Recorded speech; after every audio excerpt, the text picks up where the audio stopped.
નમસ્કાર દર્શક મિત્રો, વીઆરલાઈના પાવર પ્લે કાર્યક્રમમાં આપનું સ્વાગત છે.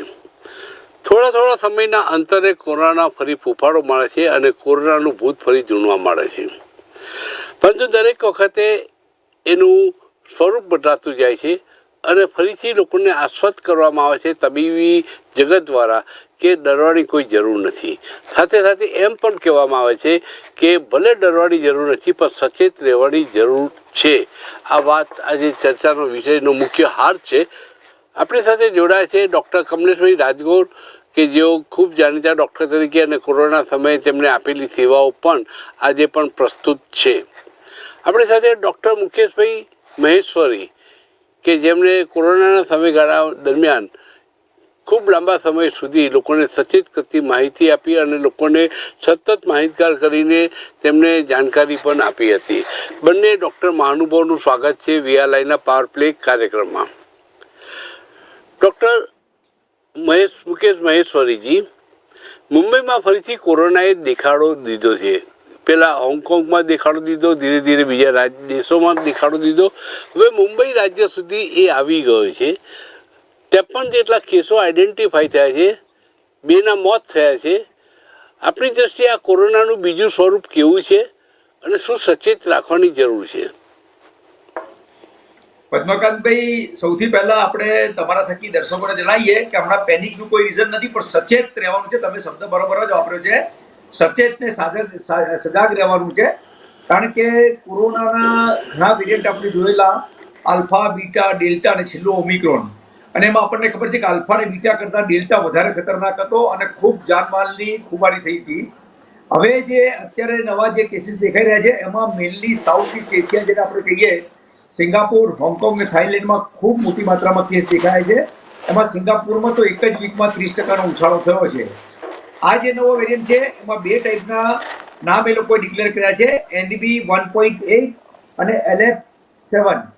હવે આ બંને વેરિયન્ટ છે એ એનો ગોડફાધર છે JN.1, જે ઓરિજિનલી ઓમિક્રોનનો એક વેરિયન્ટ છે. એટલે ઓમિક્રોન વાયરસ એ છેલ્લો મોટો વેરિયન્ટ હતો, એની જ આ સબ ટાઈપ છે. બધી નાના મોટા સ્પાઇક પ્રોટીન પર વેરિએશન આવતા હોય, જે જોડાવાની જગ્યાથી ત્યાં જોડા ચેન્જીસ આવતા હોય, એના કારણે એનું રૂપ થોડું બદલાય અને એના કારણે એ ઇન્ફેક્શન લગાવે છે. હવે ઓમિક્રોનની આપણે એક વિશેષતા આપણને બધાને ખબર છે કે ઓમિક્રોનમાં જે ફેલાવાની ક્ષમતા અદ્ભુત હતી. જે લોકોને કોરોના થયો હોય એને થતો હતો, જે લોકોએ વેક્સિન લીધી એને થતો હતો, જે લોકોને ખૂબ સારી એન્ટીબોડી હોય એને પણ થતો હતો. તો આ એનો જ પ્રપૌત્ર હોવાથી એ ઇન્ફેક્શન લાગવાની ક્ષમતા ખૂબ અદ્ભુત ધરાવે છે. એટલે જે લોકોને થયો છે એને ઇન્ફેક્શન લાગી રહ્યા છે. પણ એક જ આશ્વાસન કરવાનું એક જ રીઝન છે અત્યારે કે એમાં બહુ સિરિયસ કેસીસ અત્યાર સુધી નથી દેખાયો. હા, જે લોકો ઇમ્યુનો કોમ્પ્રોમાઇઝ છે, જે લોકોની ઇમ્યુનિટી ઓછી છે, એમાં કદાચ આ થોડો ઘાતક બની શકે, પરંતુ ઓવરઓલ એની ઇમ્યુનિટી જે લોકોની ઓછી ના એના સિવાય બહુ હાનિકારક નથી. અને આ થવાનું મેઇન રીઝન પદ્મકાંતભાઈ આપણે કહીએ ને તો ઘટતી ઇમ્યુનિટી. જે આપણે કોરોના થયો 2020-21માં, ત્યારે જે લોકોને નેચરલી કોરોના થયો અથવા જે લોકોએ વેક્સિન લીધી અથવા જે લોકોને કોરોના થયો અને વેક્સિન લીધે હાઇબ્રિડ ઇમ્યુનિટી બની, એ ઇમ્યુનિટી અત્યારે ઓછી થતી હોય એવો પ્રારંભિક રિસર્ચ છે. એ ઇમ્યુનિટી ઘટી રહી છે એટલે કોરોના ફરી પાછો ઇન્ફેક્શન તમને લગાડી રહ્યો છે. એટલે આ એક ચોક્કસથી ચિંતા કરવાનું કારણ છે અને સજાગ રહેવાનું છે. પરંતુ પેનિક બટન દબાવવાની હાલ કોઈ જરૂર નથી. વેક્સિન લીધા પછી પણ તમારી આંતરિક જે તાકાત હતી, રોગ સામે લડવાની જે આપણી શારીરિક ક્ષમતા હતી, ઘટી છે એવું લાગે છે આપને? હા, એમાં એવું છે કે આ વેક્સિન આપણે છે ને બહુ ઝડપથી લાવ્યા હતા. પદ્મકાંતભાઈ, તમને યાદ હશે તો આપણે 10 થી 12 મહિનામાં વેક્સિન ડેવલપ કરી હતી. એટલે ફેઝ 1, 2 અને 3 ટ્રાયલ આપણે પૂરા કર્યા હતા. ફેઝ 4 ટ્રાયલ નતો થયો કારણ કે એ જ્યારે માર્કેટમાં આવે ત્યારે જ ખબર પડે. અને ત્યારે બી આપણે તો એ વખતે જ કહ્યું હતું કે આ વેક્સિનની ઇમ્યુનિટી કેટલી લાંબી ચાલશે અથવા કોરોનાનો જે વાયરસ છે એની આપણને નેચરલ ઇમ્યુનિટી મળી છે એ કેટલી ચાલશે આપણને ખબર નથી. અમુક રોગમાં આપણને ખબર છે કે લાઈફ ટાઈમ ઇમ્યુનિટી આવતી હોય છે. કારણ કે પોલિયો તમને થાય તો લાઈફ ટાઈમ ઇમ્યુનિટી આવી જાય, પોલિયોની વેક્સિન લીધો લાઈફ ટાઈમ ઇમ્યુનિટી આવી જાય, સ્મોલ પોક્સમાં લાઈફ ટાઈમ ઇમ્યુનિટી આવી જાય. પરંતુ ઘણા રોગો એવા છે કે તમને લાઈફ ટાઈમ ઇમ્યુનિટી નથી મળતી. તમને ઇમ્યુનિટી આવે પછી એનો વેરિયન્ટ બદલાય તો તમારી ઇમ્યુનિટી એની સામે કામ ના કરે અને તમને ફરી ઇન્ફેક્શન લાગી શકે. અને ઇન્ફેક્શનના સિરિયસનેસ એ ડિપેન્ડિંગ ઓન તમારી ઇમ્યુનિટી કેટલી ઘટી છે અને કઈ ટાઈપની ઘટી છે એના પર આધાર રાખે. પરંતુ ચોક્કસથી ઇમ્યુનિટી ઘટી છે એવો પ્રારંભિક અહેવાલો છે કે જે તમને ઇમ્યુનિટી મળી હતી એ હવે ફેડ થઈ રહી છે અને એટલે કોરોનાનું ઇન્ફેક્શન તમને લાગી રહ્યું છે.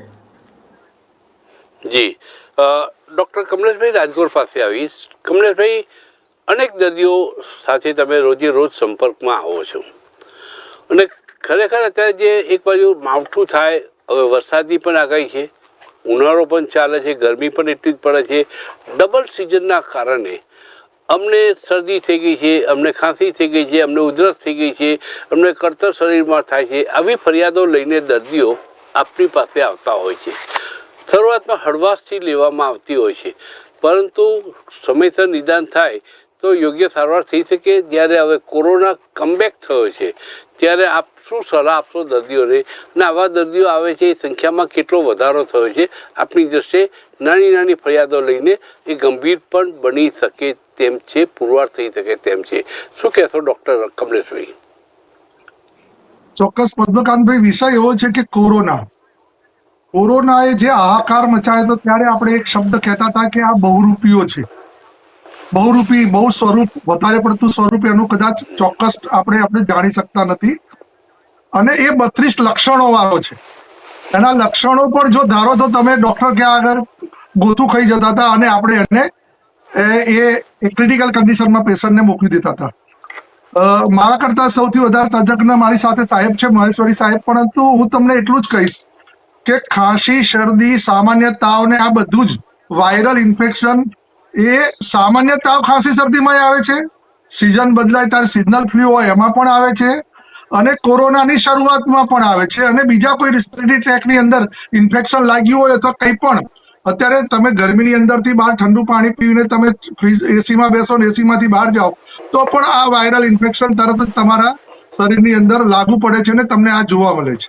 એટલે સામાન્ય રીતે તાવ, ખાંસી, શરદી, ગળામાં દુખાવો, છીંકો આવવી, માથાનો દુખાવો થવો અને સાથે સાથે તાવ આવો, અને સામાન્ય દવા તાવની આપીએ છતાં પણ તાવ ઉતરી જાય અને ફરીથી પાછો આવે અથવા તો ઉતરે જ પણ નહીં, પરસિસ્ટન્ટ ફીવર રહે. આ બધા લક્ષણો કોરોનાની અંદર જોવા મળે છે. આ 32 લક્ષણો કહેવાય કે ભાઈ બહુરૂપિયો કોરોના કહેવાય. પરંતુ અત્યારે જેમ મહેશ્વરી સાહેબે કીધું, ગભરાવાની જરૂર નથી, પરંતુ લોકો બહુ કન્ફ્યુઝ હોય છે કે સાહેબ આ કોરોના હશે કે સામાન્ય હશે. અમે લોકો તો સચેત હોઈએ જ છે, તો સચેત કઈ રીતે રહેવું, શું કરવું? તો એના માટે સ્પષ્ટ વાત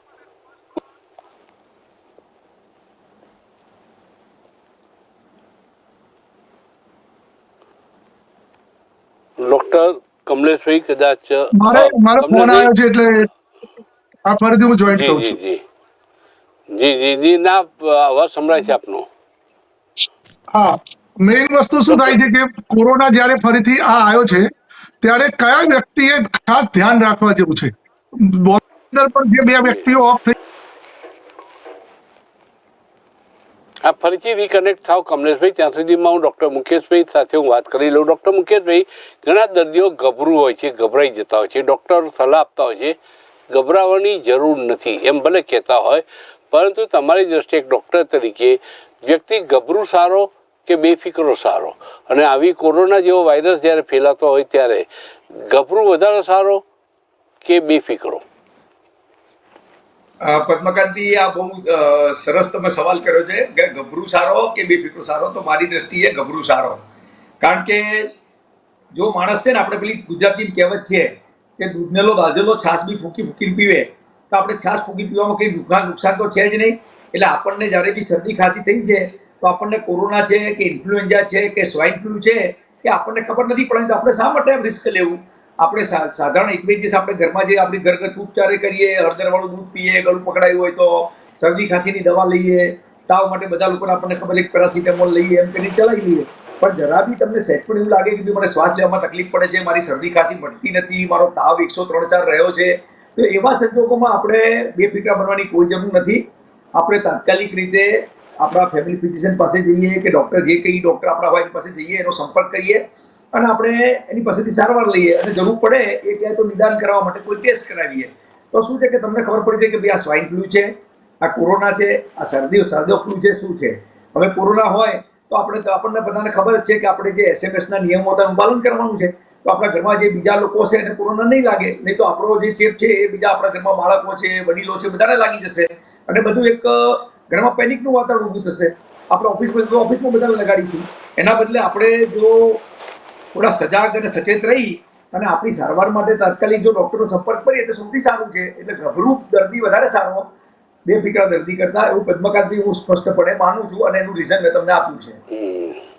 જી, ડૉક્ટર કમલેશભાઈ કદાચ આપણી સાથે રિકનેક્ટ થઈ ગયા છે, ના નથી થયા.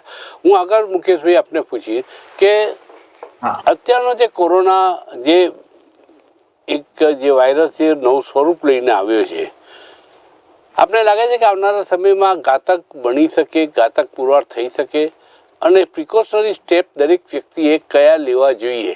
જો ઘરમાં જ કોઈકને આ પ્રકારના લક્ષણો જોવા મળે, શ્વાસ લેવામાં તકલીફ છે, માથું દુખે છે, કળતર થાય છે, શરદી છે, ફ્લૂ છે, નાકમાંથી સતત પ્રવાહીનું વહેવું છે, આ બધી બાબતો જોવા મળે, ગળામાં દુખાવો થાય છે અને સૂકી ઉધરસ થાય છે, આ લક્ષણો જે બેઝિક લક્ષણો છે આમાંનું કંઈ દેખાય તો કોરોનાનું જે આઈડેન્ટિફાઈ કરતી સિસ્ટમ જે અત્યારે આપણા ત્યાં મેડિકલ દ્રષ્ટિએ કેટલી એક્ટિવ છે, એક્ટિવ મોડ ઉપર છે કે સાયલેન્ટ મોડ ઉપર છે, શું કરવું જોઈએ આવું થાય ત્યારે?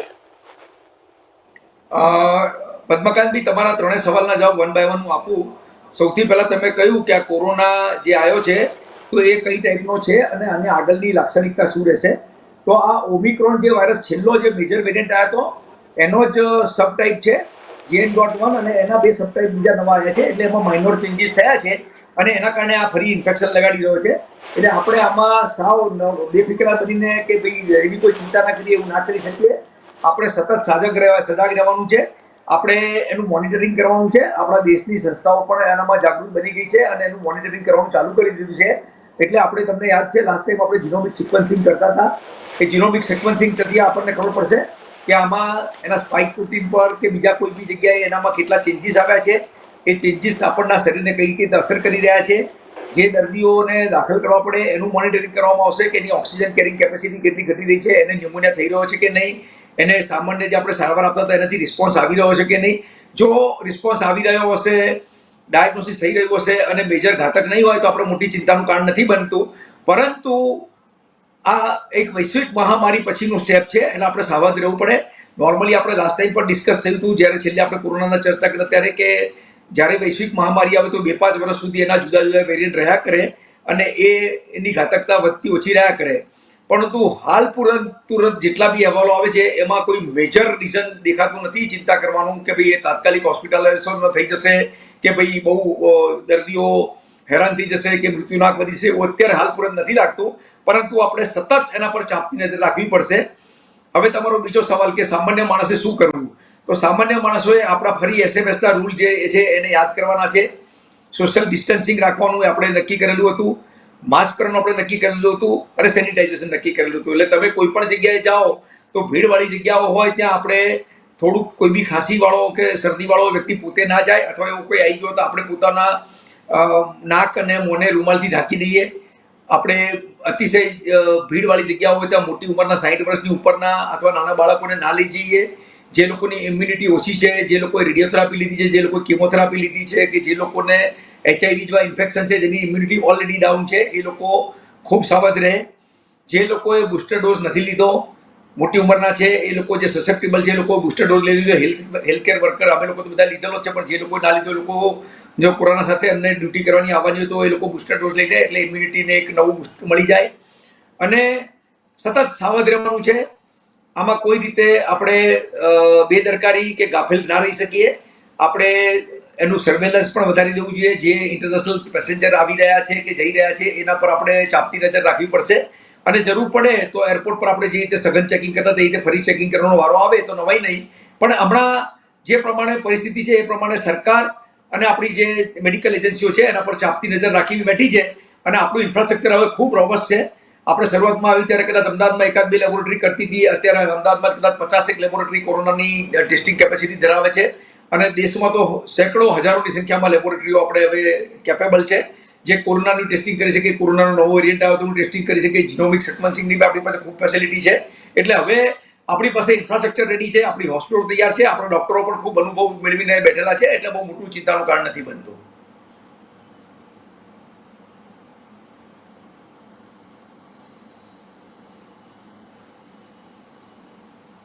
પ્રશ્ન લઈને આપણી પાસે આવીશ, પણ ડૉક્ટર કમલેશભાઈ, અત્યારે જે કેસો આવી રહ્યા છે એમાં મોટાભાગે શરદી અને ફ્લૂના પણ કેસો કદાચ આવતા હશે, ત્યારે તમે દર્દીને શું પ્રાથમિક સલાહ અત્યારે આપી રહ્યા છો? નંબર 1 કે રસી લીધી હોય, વેક્સિન લીધી હોય છતાં પણ એને કોરોનાના ચિહ્નો દેખાય તો એની શું ટાઈમ લિમિટ પૂરી થઈ ગઈ છે કમલેશભાઈ, કે કેમ? નહીં, મેં તમને કદાચ મારી વાત અધૂરી રહી ગઈ હશે આગળ, કે રસી લીધી હોય, ધારો કે મેં અગાઉ પણ મહેશ્વરી સાહેબને સંબોધન કીધું હતું કે સ્વાઇન ફ્લૂ પહેલા શરૂઆતમાં આવ્યો ત્યારે સ્વાઇન ફ્લૂની રસી બી આપણે આપવામાં આવતી હતી તો 1 વર્ષ માટે જ કામ કરતી હતી, અને 1 વર્ષ પછી ફરીથી રસી લેવી પડતી હતી. સ્વાઇન ફ્લૂની રસી અત્યારે ઘણા લોકો ઇન્ફ્લુએન્ઝાની બધી રસીઓ લેતા હોય છે, તો એવું જરૂરી નથી હોતું કે જ્યારે રસી બને ત્યારે એની જે સમય મર્યાદા હોય છે કે ભાઈ એનું બીજું ડોઝ અથવા તો બીજા એની ક્યાં સુધી એની એક્ટિવિટી રહેશે, એના એન્ટીડોટ ને એન્ટીજન ઉપર આખો આધાર હોય છે, સાહેબ જાણે છે. એટલે કહેવાનો મતલબ એટલો જ છે કે જો એકવાર રસી આપી દીધી એટલે નિશ્ચિત નહીં થઈ જવાય કે ફરીથી કોરોના નહીં થાય. હા, કોરોના થવાના ચાન્સીસ ઓછા છે, પરંતુ અત્યારે એના શરીરની અંદર જે કોરોનાના વેક્સિનના કારણે એના જે એન્ટીડોટ હોય એના એન્ટીજન ને એન્ટીડોટ જે ટેસ્ટ થતા હોય છે એ જોતા હોય તો એના ઉપરથી ખબર પડે કે એ કેટલો એ રોગ સામે સક્ષમ છે એનો સામનો કરવા માટે. એટલે આ ટેસ્ટ જરૂરી હોય છે. એ ટેસ્ટ ન થાય ત્યાં સુધી માત્ર ને માત્ર જેમ મહેશ્વરી સાહેબે કીધું એ રીતે એ ધ્યાન રાખવાનું, ખાસ કોમોર્બિડ પેશન્ટો છે, જે ગયડા પેશન્ટો છે, મોટી ઉંમરના પેશન્ટો છે, અને ક્યાંક ને ક્યાંક કોઈક એવી ભયંકર બીમારીમાં સપડાયેલા લોકો છે, એ લોકોને ક્યાંક કોરોના ના લાગી જાય. ડાયાબિટીસ વાળા પેશન્ટ છે, બહુ હાઈ ડાયાબિટીસ રહે છે, એ લોકોને કોરોના ના લાગી જાય, એ ખાસ ધ્યાન રાખવાનું. એટલે જનરલ પ્રેક્ટિશનર લોકો એ જ જોતા હોય છે કે ધારો કે સામાન્ય શરદી ખાંસી થાય તો સામાન્ય શરદી ખાંસી કોરોના હોય તો પણ મટી જવાનો છે 2 થી 5 દિવસમાં, 7મા દિવસે તો આપણે એને રિઝલ્ટ આપી દઈએ વધારે. પરંતુ ધારો કે 1 કે 2 દિવસમાં એ તાવ ન ઉતરે, એના લક્ષણો જુદા હોય અને પેશન્ટ કોમોર્બિડિટી વાળું હોય અથવા તો ક્યાંક ને ક્યાંક સેકન્ડરી કંઈક બીજું થતું હોય, એને શ્વાસ લેવામાં તકલીફ પડતી હોય, ખાંસી આવતી હોય તો ખાંસીની સાથે સાથે એ હાંફી જતો હોય, તો આ બધા જ લક્ષણો જોઈને આપણે એને ક્યાંક ને ક્યાંક એ કેટેગરીમાં મૂકી શકીએ કે આને ઝડપથી કોરોનાના નિદાન કરાવીએ. અને કોરોના સિવાય બીજા પણ ઇન્ફેક્શન થતા હોય તો એને HRCT થોરેક્સ સારામાં સારો રિપોર્ટ છે, અત્યારે આપણે કરાવતા હોઈએ છીએ.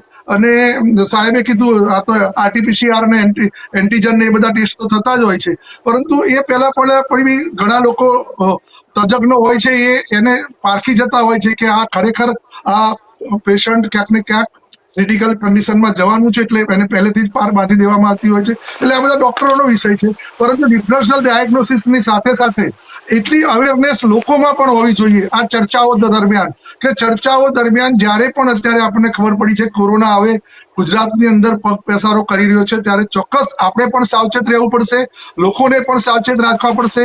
અને માસ્ક સામાન્યમાં સામાન્ય અત્યારે જે માસ્કની આપણે જે એવોઇડ કરી છે પેશન્ટની અંદર, એ બંને તો ચાલુ જ કરી દેવું પડશે. કમલેશભાઈ, ઘણી વખત માણસ વધારે પડતો અગમચેતી બની જતો હોય છે, ક્યાંક કોરોના મને નહીં થાય તો, ક્યાંક મને થઈ જશે તો હું શું કરીશ. મુંબઈ સુધી આવે છે, હવે ગમે ત્યારે કોરોના ગુજરાતમાં આવી શકે, 1-2 કેસો કદાચ બહાર પણ આવે, 10-20 કેસો બહાર આવી જાય તો ડરનો માર્યો એ ડૉક્ટર પાસે જશે અને કોરોનાનું વેક્સિન આપવા માટેની માગણી મૂકે. કોરોનાના દૂર દૂર સુધી ચિહ્નો ન દેખાતા હોય તો પણ અત્યારથી જ કોરોનાનું વેક્સિન લેવું હિતાવહ સલાહભર્યું છે કે કેમ? જો આ બહુ જ સારો પ્રશ્ન એટલા માટે છે કે કોરોનાના ડરના કારણે વેક્સિન લેવાની. હવે જ્યારે જે લોકોએ 2 ડોઝ લીધા છે ને પછી એટલું હું માનું છું કે જ્યાં સુધી તમને કોઈ લક્ષણો દેખાતા હોય ત્યારે તો તરત આપતા નથી, અને એનો પણ એક વિન્ડો પીરિયડ હોય છે, આપ્યા પછી બી અમુક ટાઈમ પછી જે કોરોનાની વેક્સિન અસર થવાની છે. તો જ્યાં સુધી તજજ્ઞ ડોક્ટર અને ખાસ કરીને પલ્મોનોલોજીસ્ટ અથવા તો ડોક્ટર MD ફિઝિશિયન ડોક્ટર ન કહે ત્યાં સુધી એને વેક્સિન ના લેવી જોઈએ. એટલે આવો વિષય આવે કે તમને ડર છે અને મને હવે કોરોના નહીં થાય, તો એ લોકોએ પહેલા 2 ડોઝ લીધા હોય, પાછો એને બુસ્ટર ડોઝ પણ લીધો હોય, તો એને પલ્મોનોલોજીસ્ટ અથવા કોઈ પણ નિષ્ણાત ડોક્ટરનો સંપર્ક કરીને પછી જે લેવાય. અને આમે અત્યારે જે કોરોનાની વેક્સિન આપવામાં આવે છે એ અર્બન સેન્ટર કે બીજે ક્યાંય જગ્યાએ અથવા તો પ્રાઇવેટ ક્યાંક આપવામાં આવતી હશે, તો એ પણ એના લક્ષણો એના જોતા હોય છે ડોક્ટર અને પછી જ આપતા હોય છે.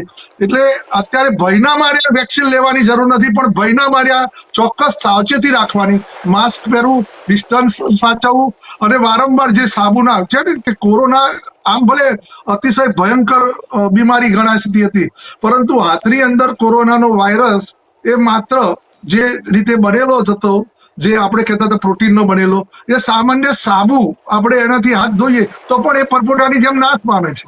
એટલે સામાન્ય વસ્તુથી 2 રૂપિયાની સાબુની ગોટીથી આપણે કોરોનાને ધોઈ નાખીએ છીએ, આવું પહેલા કહેવાતું હતું. તો આ જ વસ્તુ વારંવાર હાથ ધોવા, ડિસ્ટન્સ સેનેટાઈઝ હોય તો માસ્ક પહેરવું, ડિસ્ટન્સ સાચવવું અને ખાંસી શરદી વાળું પેશન્ટ હોય તો ચોક્કસ કોમોર્બિડ પેશન્ટ હોય તો એને એક રૂમમાં અલગ આઇસોલેશન રૂમમાં રાખવું અને નાના બાળકો અને ઘરડા લોકો પણ એના સંપર્કમાં ના આવે એટલી તકેદારી રાખવી.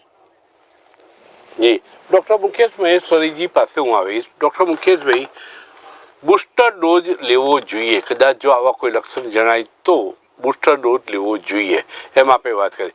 કોરોના થયો હોય કે ના થયો હોય, બુસ્ટર ડોઝ લઈ શકાય ખરો? નંબર 1 સવાલ એ છે.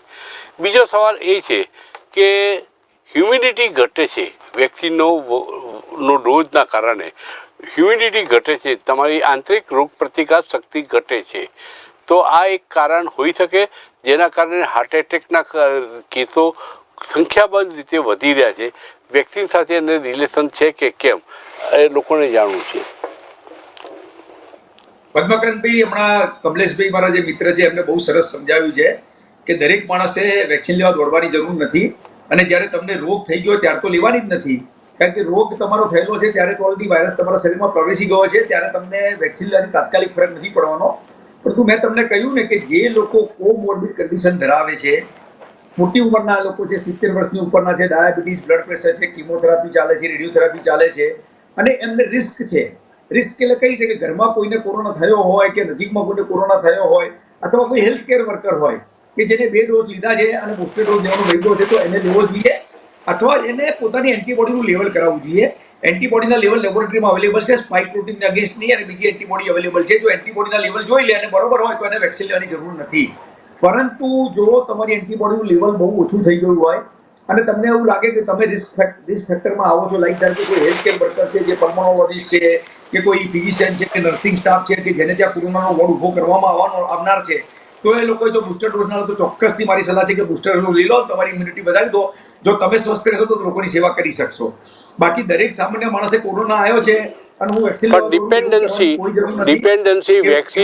ડિપેન્ડન્સી વેક્સિન અને બુસ્ટર ડોઝ ઉપર વધતી જાય તો રોગ પ્રતિકાર શક્તિ આપણી ઘટતી જાય છે, અને હાર્ટ એટેકના રોગોનું પ્રમાણ જે રીતે વધ્યું છે છેલ્લા કેટલાક સમયથી કોરોના બાદ ખાસ કરીને, એને અને આ વેક્સિનને કોઈ નિસ્બત ખરી? લોકોના જ્ઞાનમાં વધારો થાય, લોકોને સમજ પડે એ માટે જાણવું છે. પદ્મકાંતભાઈ, ખૂબ બધા સર્વે થયા છે આપણે ત્યાં અને બીજા દેશોમાં જે mRNA વેક્સિન દેખાઈ હતી એના ઘણા કોમ્પ્લિકેશન બજારમાં અને આપણે સામે જોયા છે સ્ટડીમાં, પણ આપણે mRNA વેક્સિન નથી વાપરી.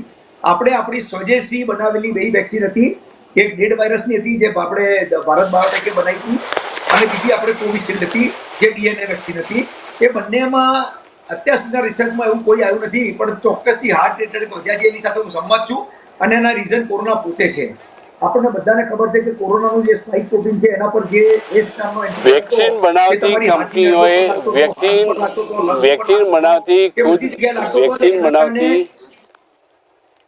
ડોક્ટર મુકેશભાઈ, વેક્સિન બનાવતી કંપનીઓએ પણ ક્યાંક ગડબડ હોવાની પોતે કબૂલાત કરી છે વિદેશની અદાલતોમાં પણ.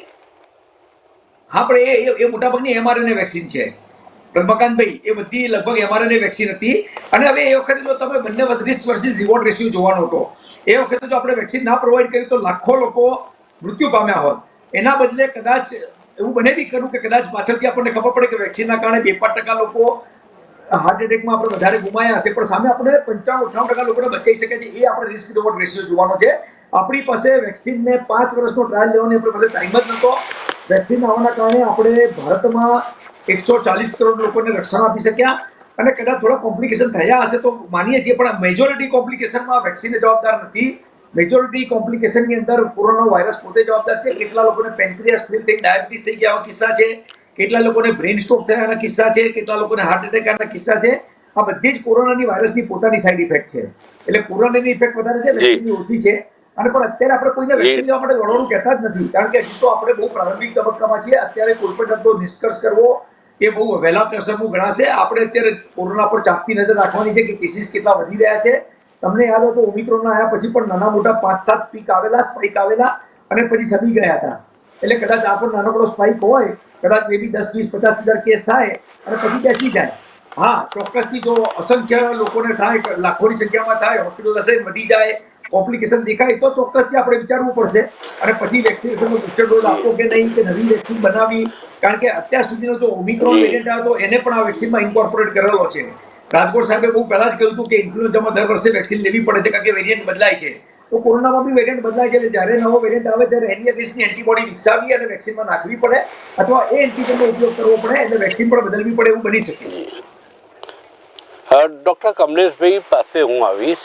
કમલેશભાઈ, ભારતમાં પરિસ્થિતિ નિયંત્રણમાં છે અને ભારતમાં એવી કોઈ જાતની કોઈ ચિંતા કરવાનું કારણ નથી.